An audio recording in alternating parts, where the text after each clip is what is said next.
चुनाव है हिंदुस्तान में, बात हो रही है पाकिस्तान की। कांग्रेस एक एक्सरे की मशीन लाएगी और एक्सरे की मशीन से आपके घरों में घुस के आपके मंगलसूत्र छीनेगी, आपका सोना चुराएगी। देश के प्रधानमंत्री हैं, इतनी स्तर विहीन बातें, लेकिन अब तो फिजूल की बातें करने लग गए हैं। पहले झूठ तक सीमित था, अब अजीब अजीब सी बातें। आपकी 2 भैंसें हैं तो कांग्रेस एक भैंस चुरा लेगी। सबका साथ सबका विकास, ऐसी बात। किसका विकास हुआ? बैठे हो ना, विकास हुआ है आपका विकास हुआ है बहने। आपने कितने प्रोग्राम देखे हैं इस चुनाव के दौरान जहां कोई पत्रकार दुकान में जा रहा है और कह रहा है कि भाई आज टमाटर का दाम देखो। ये जो मीडिया जो हर रोज आरोप लगाती थी हमारी सरकारों पे, ये तो झुक गई है एकदम। लिख के देखिए, आप हंस रहे हैं, जरा कल लिख के देखिए, कोई बड़ा घोटाला निकालिए, देखते हैं क्या होता है। और 56 इंच का सीना है इनका, एक आलोचना नहीं सुन सकते।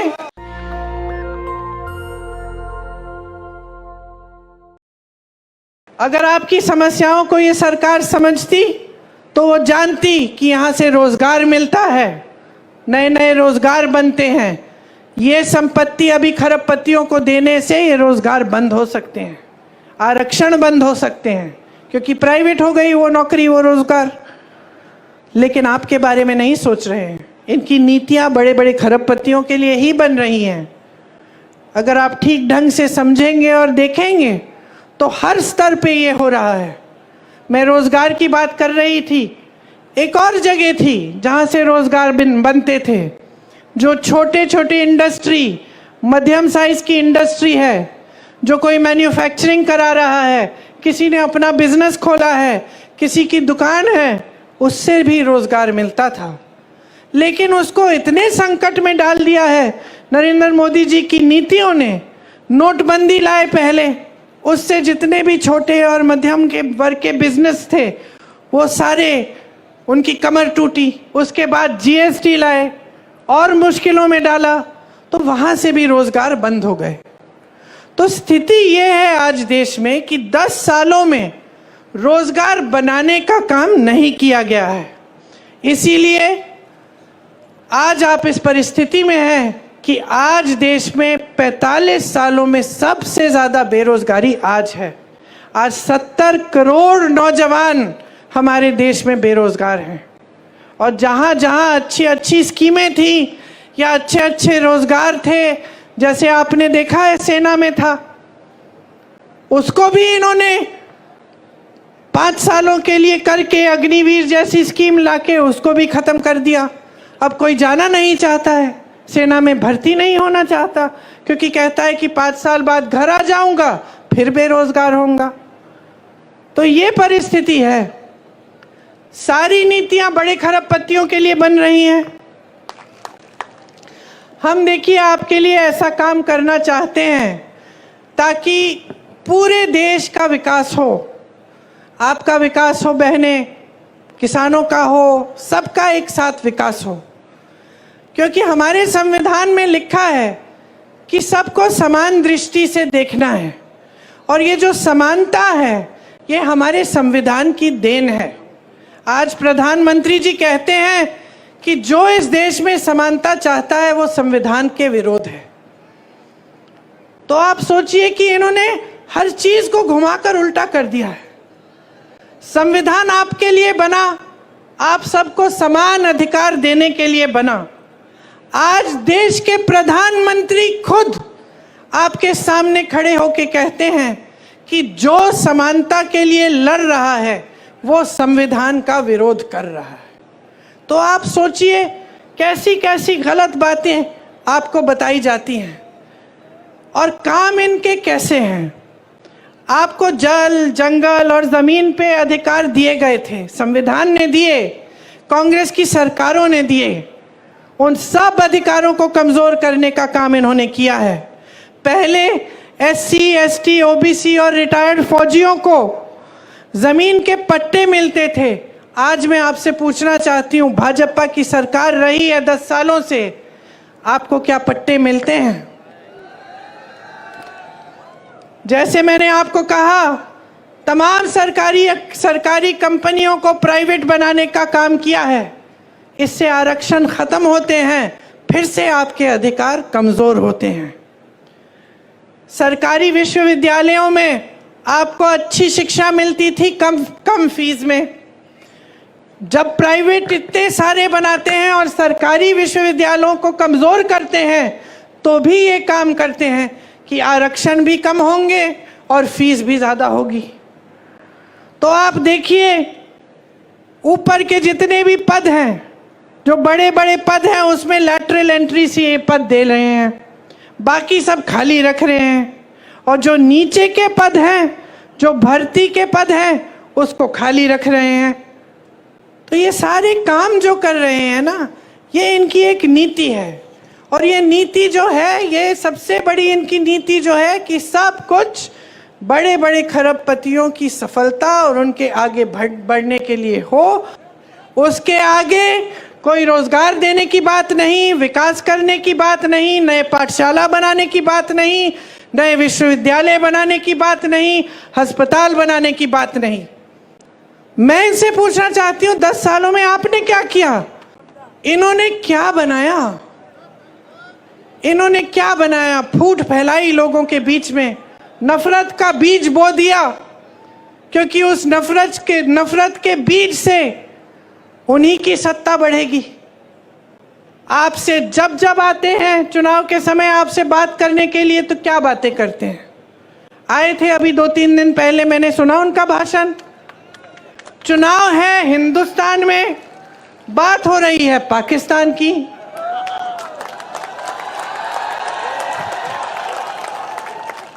आपको बताया जा रहा है कि सावधान रहो, कांग्रेस एक एक्सरे की मशीन लाएगी और एक्सरे की मशीन से आपके घरों में घुस के आपके मंगलसूत्र छीनेगी, आपका सोना चुराएगी, ये कहा जा रहा है। देश के प्रधानमंत्री हैं, इतनी स्तरविहीन बातें। आपने देश का प्रधानमंत्री चुना ताकि देश का सम्मान रखें, पूरा देश देखे कि ये हमारे प्रधानमंत्री हैं, ये अच्छी सुलझी हुई बातें करते हैं, सभ्य बातें करते हैं, क्योंकि यही हमारी देश की सभ्यता रही है। हम अपने बड़ों को देखते हैं और हम कहते हैं कि देखिए कितने सभ्य हैं, आदर देते हैं। लेकिन अब हमारे प्रधानमंत्री आपके सामने झूठ तो बहुत बोलते हैं, लेकिन अब तो फिजूल की बातें करने लग गए हैं। पहले झूठ तक सीमित था, अब अजीब अजीब सी बातें। आपकी 2 भैंसें हैं तो कांग्रेस एक भैंस चुरा लेगी।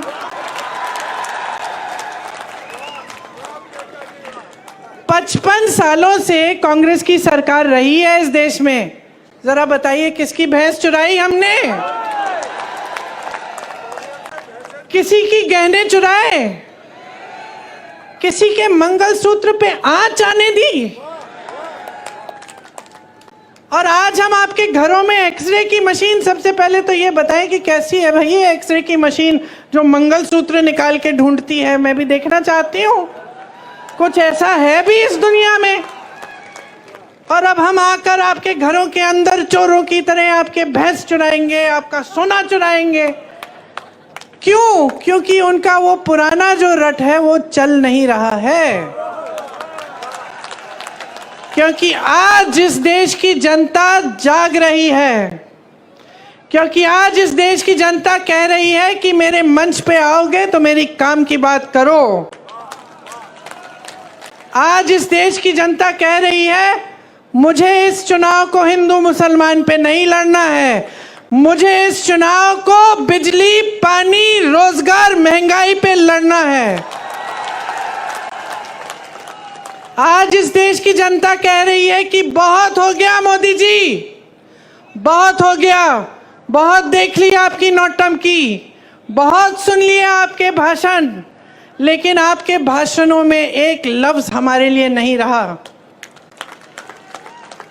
आज देश की जनता कह रही है कि मोदी जी हमें बताइए, 10 साल से हमने आपको पूरी सत्ता दी, उस सत्ता का क्या किया आपने? क्या आपने हमारे जीवन में आप तरक्की लाए कि नहीं लाए? और जनता को दिखने लगा है कि 10 साल बीत गए, बहुत बड़ी बड़ी बातें, क्या था वो, सबका साथ सबका विकास, ऐसी बात। किसका विकास हुआ? बैठे हो ना, विकास हुआ है आपका विकास हुआ है बहने। तो बस हवा में बड़ी बड़ी बातें हुई हैं और आपने शानदार इवेंट, ये तो मैं बोलती हूँ, बड़े शानदार इवेंट बनाए हैं इन्होंने। हर 2-2 महीने एक शानदार इवेंट। सिर्फ मोदी जी दिख रहे हैं और कुछ दिख नहीं रहा है, वही सफेद कुर्ता, कोई धूल नहीं, कुछ नहीं, सब दूर हैं उनसे, अकेले चल रहे हैं। अब अकेले ही हो गए हैं। अब ये जनता जो है ना, उनका अकेलापन देख रही है और उनके अकेलेपन का हर रोज प्रमाण देख रही है। ये जो बातें होती है ना कि आपकी भैंस चुरा लेगी कांग्रेस, ये उसी का प्रमाण है।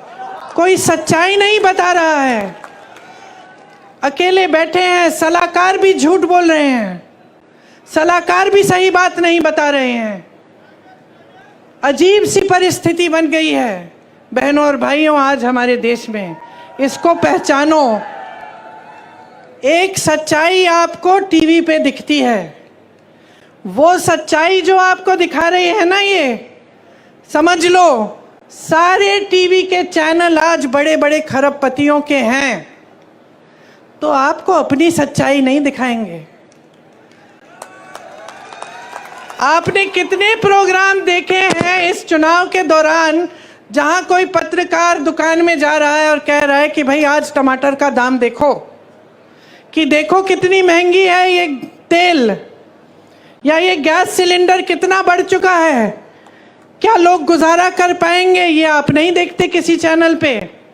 किसी चैनल पे आप ये नहीं देखेंगे कि 70 करोड़ लोग इस देश में बेरोजगार हैं मोदी जी के राज में। ये बात, इस पे कोई रिपोर्ट नहीं देखेंगे। आप देखेंगे कि मोदी जी कौन से कपड़े पहनते हैं, मोदी जी किस प्रधानमंत्री से मिल रहे हैं, किस तरीके के आम खाते हैं, ये देखेंगे आप। क्योंकि आज मीडिया भी झुक गई है, सारे चैनल भी झुक गए हैं। पत्रकार एक समय में सवाल उठाता था, मुझे याद है मेरे पिताजी के समय में एक अखबार रोज 10 सवाल छापता था, प्रधानमंत्री से सवाल है ये, आपको याद होगा। कैसे आक्रमण होती थी मीडिया, कोई घबराता नहीं था नेता, कहता था ठीक है सवाल पूछो जवाब देंगे। आज तो नेता इतने घबरा गए हैं ये कि जब इनका चुनाव आ रहा है तो इनके सामने जो प्रत्याशी खड़े हैं उनको घूस देके उनको बिठा रहे हैं। मैंने सुना है कि गृह मंत्री जी के संसदीय क्षेत्र में 16 प्रत्याशी ऐसे ही बैठ गए चुनाव से पहले, या तो डराए गए हैं, धमकाए गए हैं, या किसी को घूस दे दिया है और बैठ रहे हैं कि चुनाव ही ना हो। अरे इतने मजबूत गृह मंत्री हो, इतने बड़े प्रधानमंत्री हो, देश की पूरी सत्ता तुम्हारे पास है, सीट पे सीट तुम्हारी है संसद में, और एक चुनाव लड़ने से डर रहे हो? किस बात का डर है? खड़ा करिए 100 प्रत्याशियों को, हराइए उनको। यही तो चुनाव होता है, यही तो लोकतंत्र होता है। मंच पे खड़े होकर लोगों को झूठ बोलना नहीं होता है, मंच पे खड़े होकर लोगों को गुमराह करना या लोगों के जज्बातों को उभारना ताकि तुम्हें वोट मिल जाए, तुम सत्ता में रहो, तुम्हारे बच्चे फूले फलें और जनता खाई में रहे, ये लोकतंत्र नहीं है। बदनाम किया हमें और सबसे अमीर पार्टी बन गए वो। कहते हैं कि आज तक उन पे भ्रष्टाचार का कोई आरोप नहीं लगाया। कैसे लगाएंगे, कैसे लगाएंगे? ये जो मीडिया जो हर रोज आरोप लगाती थी हमारी सरकारों पे, ये तो झुक गई है एकदम। लिख के देखिए, आप हंस रहे हैं, जरा कल लिख के देखिए, कोई बड़ा घोटाला निकालिए, देखते हैं क्या होता है। ईडी आएगी, सीबीआई आएगी, गिरफ्तार हो जाओगे, पड़े रहोगे जेल में, कोई मदद नहीं करेगा। और 56 इंच का सीना है इनका, एक आलोचना नहीं सुन सकते, एक आलोचना नहीं सुन सकते। बड़प्पन तो उसमें होता है जो दुनिया भर की आलोचना सुन सकता है लेकिन काम करते रहता है। आज ये कहते हैं कि किसी ने आरोप नहीं लगाया, लो मैं लगा देती हूं आरोप। देखिए, इन्होंने ये एक स्कीम लाए, मोदी जी खुद। स्कीम का नाम था इलेक्टोरल बॉन्ड। इलेक्टोरल बॉन्ड की स्कीम ये थी, देखो कैसी स्कीम, कि जो भी किसी राजनीतिक दल को चंदा देगा उसका नाम गुप्त रहेगा। किसी को पता नहीं चलना चाहिए कि अडानी जी ने कितना दिया, अंबानी जी ने कितना दिया और किसी और ने क्या दिया। ये थी स्कीम। खूब चंदा लिए, अपनी पार्टी को तो दुनिया की सबसे अमीर पार्टी बना दिए, 60,000 करोड़ खर्च भी दिए अपनी पार्टी पे। अब किसी ने केस डाल दिया तो सुप्रीम कोर्ट में केस आया, न्यायाधीशों ने देखा, कहा ये तो बड़ी गलत स्कीम है। राजनीतिक दल जनता की सेवा का काम करता है, उसे जो चंदा देता है उसका नाम तो पारदर्शी होना चाहिए, जनता को मालूम होना चाहिए कि भाई इन्होंने इतना दिया, इन्होंने इतना दिया और किसको दिया। अब मोदी जी की सरकार ने सबसे पहले तो बोला कि भाई हमें सूची ही नहीं मिल रही, बहुत मुश्किल है निकालना, अभी चुनाव के समय नहीं निकलेगी। फिर डांट लगी न्यायाधीशों से, निकली सूची, और सूची में क्या नहीं निकला, किस किस से चंदा लिया। गुजरात में जो पुल गिरा था उसके बनाने वाले से चंदा लिया। आपको वैक्सीन लगी थी, टीका लगा था कोविड का, हाथ उठाओ किस किस को लगा। मुझे भी लगा, 2-2 बार सबने लिया, सर्टिफिकेट मिली ऐसी। किसका चेहरा था उस पे, किसका था? शहंशाह जी का चेहरा था। उस टीके को सिर्फ एक कंपनी ने बनाया था, ये नहीं कि 10 कंपनियों ने बनाया, उस कंपनी से चंदा लिया। आज क्या निकला है, रिपोर्ट निकली है कि कुछ प्रतिशत लोगों से को इस टीके से ऐसा हो सकता है कि अचानक हार्ट अटैक हो गया, अचानक गिर के मर जाएंगे। कितने नौजवानों को ऐसा हुआ है पिछले 1-2 सालों में, हम सब जानते हैं, मैं खुद जानती हूँ लोगों को जिनके साथ ऐसा हुआ। किसी को पता नहीं चल रहा था कि कैसे ऐसे गिर के मर गए। अच्छे खासे सेहतमंद थे, कोई जिम कर रहा था, कोई दौड़ लगा रहा है, कोई 40 साल का, और आज आपको ये बात पता चल रही है। और ऊपर से ये बात पता चल रही है कि भाजपा ने इनसे चंदा लिया। और बताती हूं, ऐसी कंपनियों से चंदा लिया है जिस पे छापा मारा था इन्होंने, छापा मारा, चंदा लिया, छापे बंद, केस लगाया, चंदा लिया, केस बंद। गौ माता, अच्छा, हमें बताया जा रहा है कि गौ मांस के सप्लाई कंपनी से भी चंदा लिया है 250 करोड़ का। यहाँ आपके मंच पे धर्म की बातें, धर्म के रखवाले वहां चंदा ले रहे हैं इन लोगों से। तो ये भ्रष्टाचार है कि नहीं है? इससे बड़ा भ्रष्टाचार आपने कभी देखा है कि सरकार ने भ्रष्टाचार की स्कीम ही बना दी? एक जमाने में भ्रष्टाचार होता भी था तो छुपके चोरी से होता था, अब भ्रष्टाचार खुलेआम स्कीम के तहत हो रहा है, इलेक्टोरल बॉन्ड। और आपको कहने की ये हिम्मत कि हम भ्रष्ट नहीं हैं, कहते हैं कि खुद ईमानदार हैं, बाकी सारे नेता भ्रष्ट हैं। किसी को जेल में डाल दिया है, किसी मुख्यमंत्री को, किसी और को जेल में डाल दिया है, किसी पार्टी का, जैसे कांग्रेस पार्टी के खाते बंद करा दिए चुनाव से पहले कि इनको चुनाव के लिए कोई सुविधा नहीं मिलनी चाहिए। अपनी पार्टी को इस कदर वॉशिंग मशीन बना दिया है, धुलने वाली, जो कपड़े धोने वाली मशीन होती है ना, कपड़ा डालो, गंदा कपड़ा अंदर डालो, निकालो तो साफ निकलता है। इसमें क्या होता है, इनकी पार्टी में नेता चले जाता है, पहले कहते हैं भ्रष्ट है, इसके 70,000 करोड़ का स्कैम है, उसका ये घोटाला है, उसने इतना चोरी किया। फिर कहते हैं आइए, आपका स्वागत, हमारी पार्टी में आइए। जैसे ही वो नेता उनकी पार्टी में चले जाता है तो कहते हैं कि बिल्कुल ठीक, इसने तो कुछ किया ही नहीं है, ये तो साफ हो गया, ये तो बहुत ईमानदार आदमी है। नेशनल दस्तक की आपसे गुजारिश है कि अगर इसको बचाना चाहते हैं तो नेशनल दस्तक को सब्सक्राइब करने के लिए रेड कलर के सब्सक्राइब बटन को दबाएं, फिर बेल आइकन की घंटी दबाएं। नेशनल दस्तक को बचाने के लिए बहुत जरूरी है कि हर खबर को शेयर करें, लाइक करें, कमेंट जरूर करें।